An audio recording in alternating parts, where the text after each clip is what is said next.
Olá, amigos! Bem-vindos ao nosso programa A Vida Continua. Hoje, 18 de abril, mais uma live, data especial.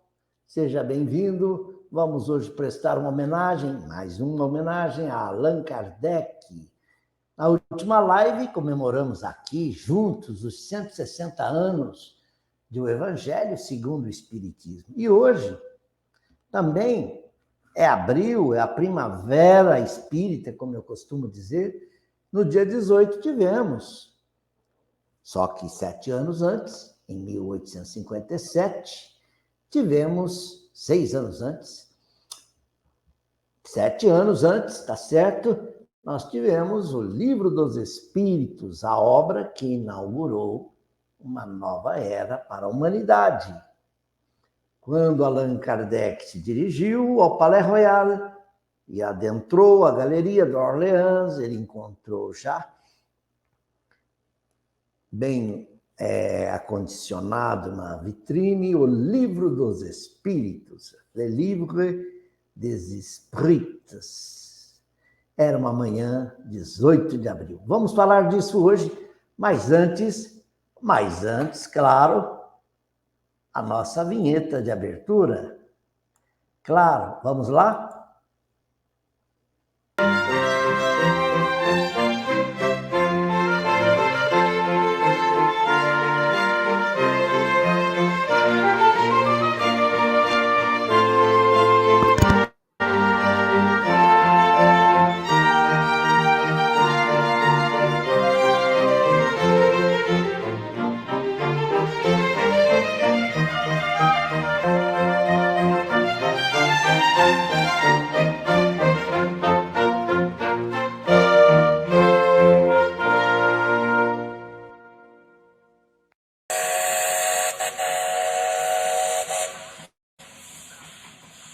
Agora sim, testando aí o áudio, está tudo bem? Imagem, muito bem. Começamos a nossa live de hoje, lembrando que 18 de abril de 1857 foi um marco na história contemporânea, porque veio a lume uma obra especial, diferente. Um professor francês, um livre pensador, um homem de muita cultura, publica um livro na Paris daqueles anos, de 1857, mas assina com um pseudônimo curioso, Allan Kardec. Vamos falar um pouquinho disso? Vamos. Que dá um resumo do que nós vamos falar hoje. E quero começar falando do Dr. Canuto de Abreu. O que tem a ver o Dr. Canuto de Abreu com essa obra, o Livro dos Espíritos? O Dr. Canuto de Abreu, vocês vão ver aqui, ele é paulista de Taubaté, nasceu em Taubaté, desencarnou em 1980, era médico, e também era uma espécie de diplomata, né? um membro do governo. Foi membro do governo naqueles anos 40, 50, ele representou a carteira de comércio exterior do Banco do Brasil. Quem quiser estudar mais a biografia dele, fica à vontade. Mas ele ajudou o Brasil a fechar contratos de açúcar, exportação de cacau, exportação de minérios. Ele foi um homem assim muito ativo no exterior. E isso lhe deu um trânsito muito fácil na Europa. Dr. Canuto de Abreu, então, frequentou altas rodas da sociedade e espírita, como era, teve acesso a documentos, objetos, tudo que se relacionava com o espiritismo. Ele foi formando um acervo muito interessante. E esse acervo, recentemente, a família autorizou que fosse aberto, doado ao movimento espírita. E esse acervo está lá na sede da Federação, na Fundação Espírita André Luiz Feal, em Guarulhos. com muita coisa nesse baú de lembranças do Dr. Canuto de Abreu. Mas o Dr. Canuto, aqui no Brasil, também se notabilizou pelo fato de participar ativamente do movimento espírita.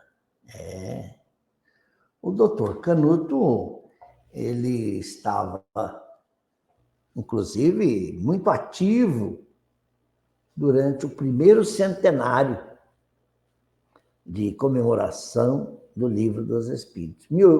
Em 1957, lá no Pacaembu, no ginásio do Pacaembu, dá para ver bem essa foto aí, você conhece melhor do que eu essas pessoas aí.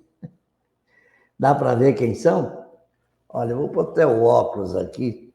Eu estou vendo o Dr. Canuto aí, logo primeiro, da esquerda para a direita. Ele está com o braço assim, ó. Tá vendo? Ao lado dele, você se reconhece quem é? Herculano Pires. Herculano Pires. Os demais eu não sei. Eu não sei se é o Dr. Luiz Monteiro de Barros, presidente da federação. Eu confesso que eu não me lembro muito bem dessas figuras. Eu tinha 2 aninhos de idade. Mas lá no Pacaembu, na concha acústica, onde depois se construiu lá um tobogã, lá no ginásio do Pacaembu, ali foi realizado esse evento, em 18 de abril de 1957. Vejam só, vejam que a foto foi tirada à noite, e foi convidado para fazer a palestra magna o Dr. Canuto de Abreu.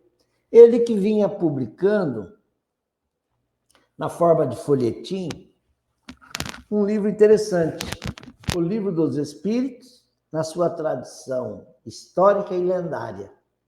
Ele conta, romanceadamente, e com mais outras licenças poéticas, como foi o dia, esse sábado, 18 de abril. Desde a parte da manhã até o anoitecer. Tudo isso ele conta nesse livro, que você pode achar aí em PDF, aí, basta digitar, você acha.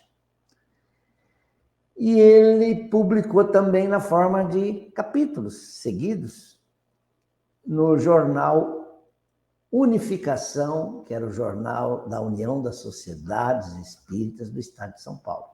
Ele tinha um formato assim, tabloide. Eu pesquisei e achei lá, naqueles idos de 56, 57, essas publicações do Livro dos Espíritos em sua tradição histórica e lendária. Curioso. Eu fiquei muito admirado. E reproduzi no Dirigente Espírita, que foi o nome que nós demos ao jornal Unificação. Aliás, foi César Perry, né? Em 90, ele muda o nome do jornal Unificação para Dirigente Espírita. É muito legal. Ele conta como foi a manhã de Kardec, desde que ele levantou, que ele pôs o seu, como chama aquele conjunto, né? Aquela jaqueta, aquele pullover, o seu pinceneu, não, óculos, uma cartola, o seu bastão, saiu pelos jardins ali do Bosque dos Italianos, entrou na avenida tal. O doutor Canuto vai descrevendo assim com muita beleza as ruas de Paris, né? Até que ele entra num calçadão que leva à Galeria d'Orléans, no Palais Royal. Ele chega lá, o livreiro, o senhor Dentu era falecido, mas a senhora Dentu e o seu filho o chamaram para falar do livro, quanto estava saindo, o preço. Ele folheou o livro. Muito bem, tá, muito bem, olha só. O próprio Allan Kardec ficou tão entusiasmado que saiu ali na galeria, onde hoje é o Museu do Louvre, né? Bem em frente. E passou a entregar, a título de cortesia mesmo, o Livro dos Espíritos para alguns passantes. E a senhora Denti, a livreira, né, disse, olha, já esteve aqui o nosso criado, já levou tantos para o correio, eu mandei tantos agora para fulano de tal, um senhor astrônomo esteve aqui, quem? Camille Flammarion, compulsou o livro, já adquiriu, já levou. Estamos enviando alguns também para o senhor Victor Hugo, o jornalista, dramaturgo, escritor. Enfim, o livro começava, então, a ser esparramado por Paris e adjacências. E era um livro, como vocês vão ver, que, se você olhar a capa, vou voltar aqui na capa para você ver, você vai ver que ele era meio fininho, aquele aqui. Le Livre des Esprits, com 500 perguntas, não eram as 1019 de hoje, que estão na edição que nós conhecemos. Mas Allan Kardec vai ampliá-lo. Nos 3 anos seguintes, ele terá uma edição definitiva em 1860. E esse livro começou a fazer um barulho tanto, hein? O clero não gostou nada. Quem quiser conhecer um pouquinho mais dessa história, eu acredito que o filme do Wagner de Assis foi muito feliz. Ele conseguiu captar essa coisa nas ruas, nos salões de Paris, na academia. Os cientistas lá da academia de Arraes não vão gostar muito. Eles estavam assim, um pouco céticos, e o Allan Kardec estava lá cada vez mais empenhado em estudar a doutrina espírita. Meus amigos, mas eu queria concluir a história do Dr. Canuto. Ele publicou esta obra, está aí, na forma de folhetim, a tradição, o Livro dos Espíritos em sua tradição histórica e lendária, e termina com o encontro lá na Rua des Martyrs, no 18, né? Onde Kardec morava com sua esposa. Lá está tudo diferente hoje, ninguém vai achar mais o apartamento do jeito que era. E ali ele, reunido com as meninas Boudin e a família Boudin, com alguns outros amigos, o Sr. Carlotti, a família Delany, muito próxima, e outros estavam ali para brindarem a chegada de O Livro dos Espíritos. Bonito, né? Ao contar esses detalhes, eu espero estar jogando um pouco mais de informação em torno da obra de Allan Kardec. E o seu legado é ainda subestimado, mas à medida que a humanidade avança, nós vamos conhecer muita coisa ainda. Eu quero ver ainda, quero viver para ver, ou reencarnar para continuar a contar essa história. Aqui está um senhor de barba vetusta. Pulei ele, vamos voltar. É o Sr. Henri Saussure. Deixa eu ler um pouquinho. O Sr. Henri Saussure foi o primeiro biógrafo de Allan Kardec.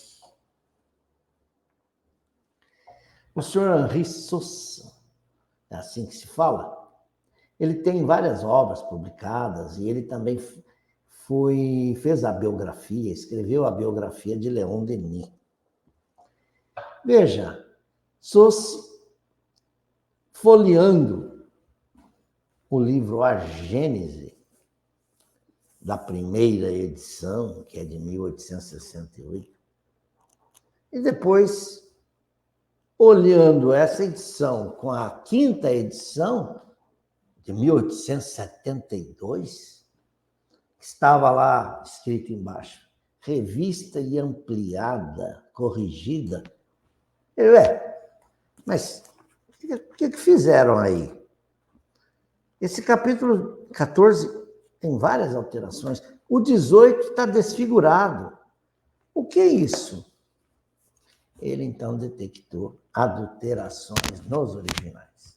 e publicou um artigo duro, chamado Uma Infâmia, no qual ele denunciou aí as artimanhas feitas aí pelos sucessores lá na Sociedade Espírita de Paris, que quase 4 anos depois, 1872, pega o livro A Gênese, altera e diz que foi alterado pelo próprio Allan Kardec. Recentemente, é aí que eu entro nesse livro, O Legado de Allan Kardec, que está aqui nas minhas mãos, olha, de Simone Privato Goidanit, que eu a conheci. A Simone, então, é convidada a fazer uma pesquisa lá em Paris e ver quais foram as edições que Allan Kardec depositou lá na Biblioteca Nacional de Paris. Quando você publica um livro, você precisa de um número. Quem dá esse número para a gente é a Companhia Brasileira de Letras, né? Eu acredito que sim. Eu já publiquei 3 livros e não consegui ainda nem obter aquele número. ISSN, foi a editora M que conseguiu para mim. É um trabalho que você tem que mandar um exemplar inicialmente para a biblioteca, ter lá um exemplar registrado, numerado. Na época de Kardec, muito mais ainda, na época de Napoleão III, as obras eram censuradas. Lembra-se que o rei Luís IX teve uma obra, escreveu um livro sobre Joana d'Arc, né? E a obra foi censurada pela médium Hermance Dufour. Então, não era muito simples você registrar um livro, fazer o depósito legal na Biblioteca Nacional da França. Naquele período, muito mais ainda. Mas a nossa Simone Privato, que é diplomata, casada também com um diplomata, frequentava aí a Federação Espírita em São Paulo, mas por conta da profissão ela ficou morando tempos no Uruguai, tempos na Argentina, Equador. E foi quando ela estava ainda no Equador que ela foi convidada pelo presidente da Federação Espírita Argentina a fazer essa pesquisa, ver qual é a edição de Allan Kardec, de A Gênese, que merecia crédito. E ela fez esse trabalho. Entrou, talvez por causa das suas credenciais de diplomata, entrou lá na Biblioteca de Paris, fez a pesquisa, fotografou, escaneou muitos documentos que ela teve acesso sobre Allan Kardec, sobre a vida dele, sobre os livros, e viu que a Gênese tinha 4 edições lá depositadas por Allan Kardec. A primeira, segunda, terceira e quarta, que é de fevereiro de 1869. Quer dizer, quase 2 meses antes da sua morte. E a primeira edição é igual à segunda, que é igual à terceira, que é igual à quarta. Não houve nenhum tipo de melhorias, correções, ajustes, não. Allan Kardec, inclusive, falava da obra como um trabalho feito. E as matrizes ele já tinha adquirido, de modo que já não estava nem mais em poder de gráfica.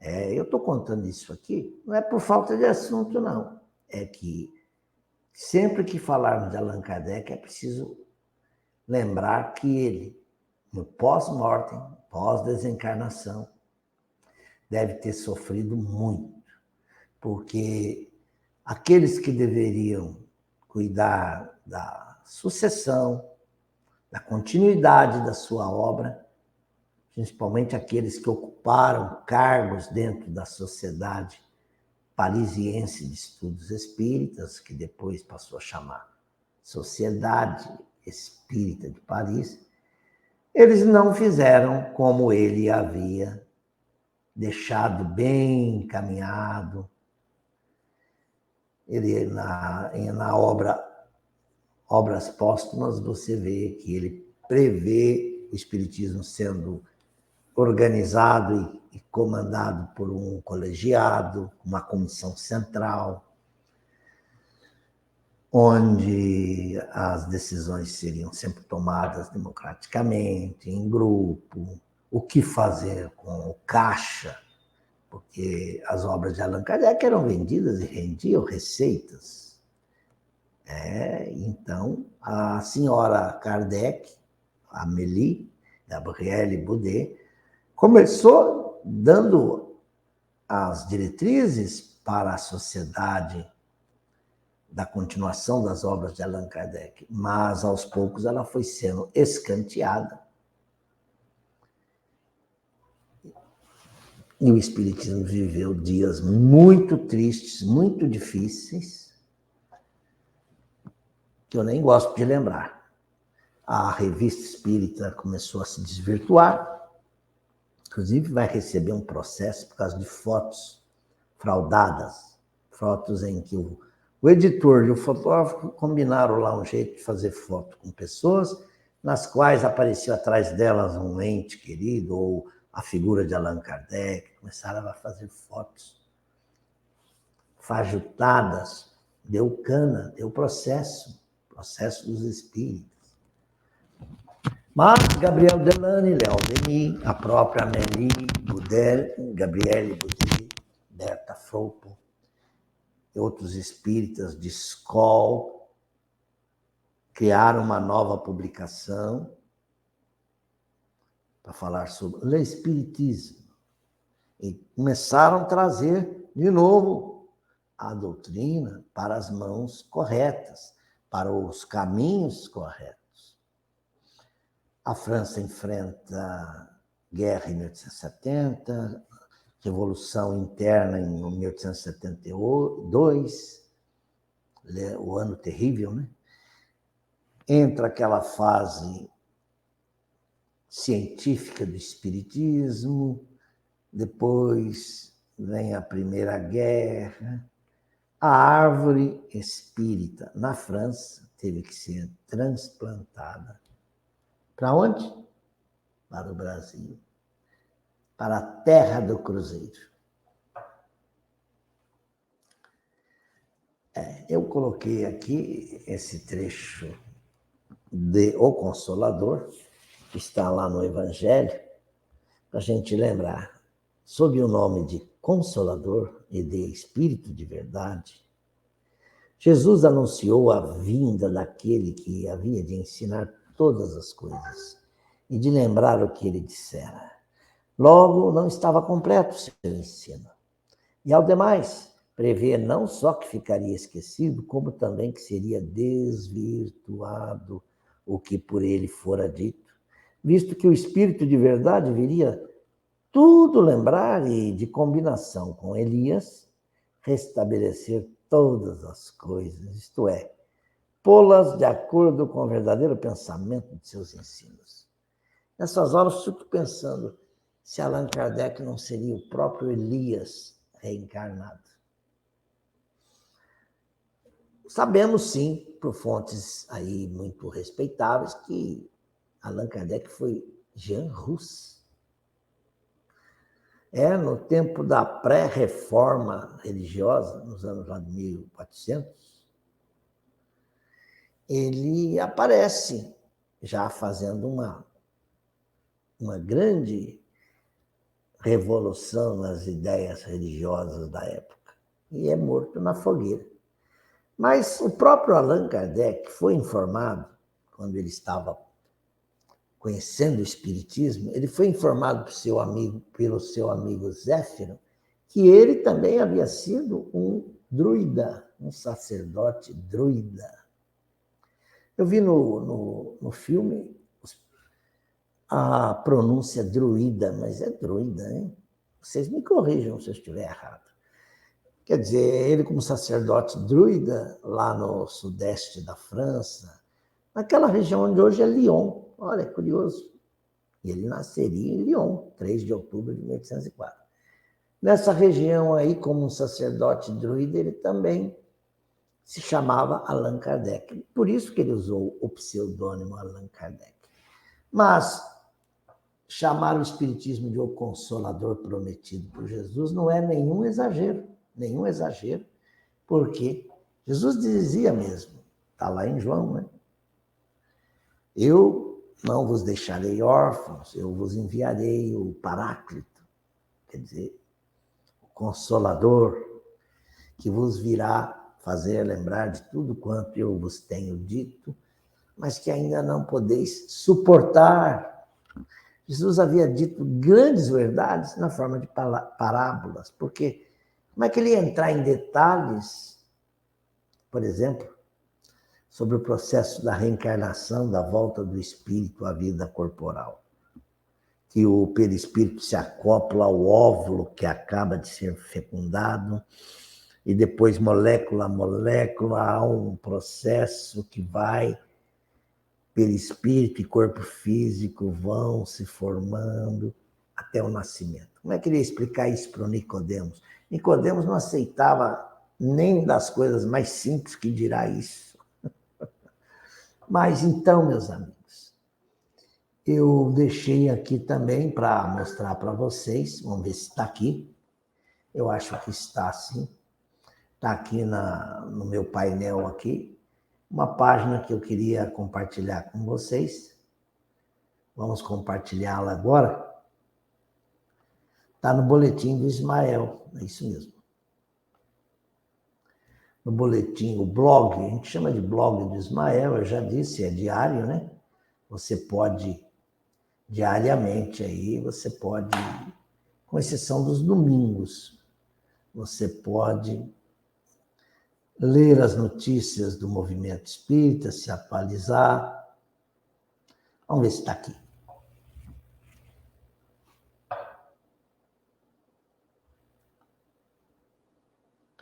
Está aqui, sim. Vamos ver? Que é isso aqui, gente? Acredito que aqui está o livro do Dr. Canuto de Abreu. É isso mesmo. Eu peguei aqui um pedacinho dele para mostrar para vocês. Vamos ver. Para vocês verem como é que está a linguagem dele. Dá para ler aí um pouquinho? Vocês conseguem? Nesse folhetim despretensioso, escreveu-se uma passagem literária ocorrida em Paris no dia 18 de abril de 1857. É de supor-se, portanto, que a ilustre comissão, ao determinar o tema, tivesse em mira solicitar que, nesta noite de 18 de abril, né, Santíssima, em que a cristandade comemora a cena final da sublime e gloriosa missão do Cristo, rememorem em alguns instantes de prosa o essencial do acontecido na capital francesa há precisamente um século, porque eles comemoravam o primeiro centenário de lançamento do livro. Da mesma forma que em 2057 nós vamos comemorar o bicentenário de lançamento. Espero estar lá, hein? Ou de bengalinha, ou um garotinho nos braços de alguém chorando. Muito bem. Na noite, para nós, espíritas, também santíssima, em que os espíritos comemoravam a cena final da sublime e gloriosa missão do Espírito de verdade. Vejam que está assinado aqui embaixo, ó. É em 18 de abril de 1857. Agradecendo a atenção de todos por esta live. E para quem quiser conhecer mais do livro aqui da Simone, basta entrar em contato aqui ou com a USE, de São Paulo, ou pela Amazon. Você pode pedir O Legado de Allan Kardec, tá bom? Eu estou com esse livro aqui já bem gasto. Ele é grosso assim, mas o tipo é grande, não é tão longo. E também pelo fato dele ter muitos documentos escaneados, você pode ver que tem aqui a certidão de batismo de Allan Kardec, tem a carta, o documento que ele assinou para depositar os originais dos livros que ele depositou lá na biblioteca, né? Veja quantas cartas de próprio punho, com letra dele, com carimbos de cartório. É um livro com muitos documentos e também revelações importantes. E onde nós podemos realmente constatar aqui de que a sociedade de estudos espíritas de Paris, que passou a ter um nome e uma diretoria, viveu dias muito difíceis. E, por sorte, e também por vontade de Deus, que tudo vela e tudo cuida, esta doutrina não sucumbiu diante do materialismo europeu, diante das ondas, das doutrinas da época. Inclusive, o marxismo estava começando a ganhar forças nesse período. O Manifesto Comunista também é de 1848. O positivismo é do século XIX. E as grandes descobertas, tudo fazia crer que o homem poderia dispensar Deus e dispensar as teses espiritualistas. Mas com Allan Kardec isso não se deu. A obra vingou, passou aí por tempestades, maus períodos, mas aqui no Brasil a sementinha floresceu rápido.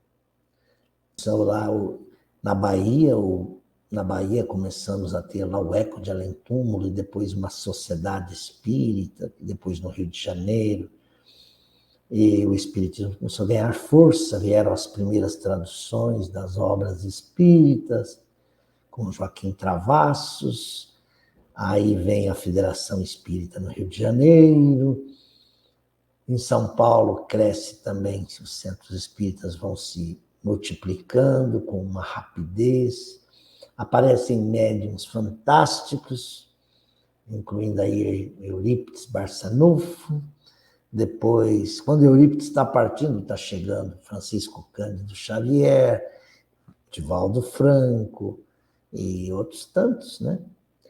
Trabalhadores também, não só na mediunidade, mas também fora da mediunidade, mas como grandes intelectuais, publicando livros, produzindo programas radiofônicos, caso de Carba Schutel, também o trabalho de Amália Franco em São Paulo, grande educadora, o trabalho do Batuíra, Antônio Gonçalves, né? Um português que migrou para o Brasil, começou a fundar jornais espíritas e trabalhar com uma vontade e um entusiasmo. Bezerra de Menezes eu não citei, mas quando vem a federação, você pode associar a Francisco Bezerra de Menezes Cavalcante, que vai também dar grande impulso ao nosso movimento, muita credibilidade.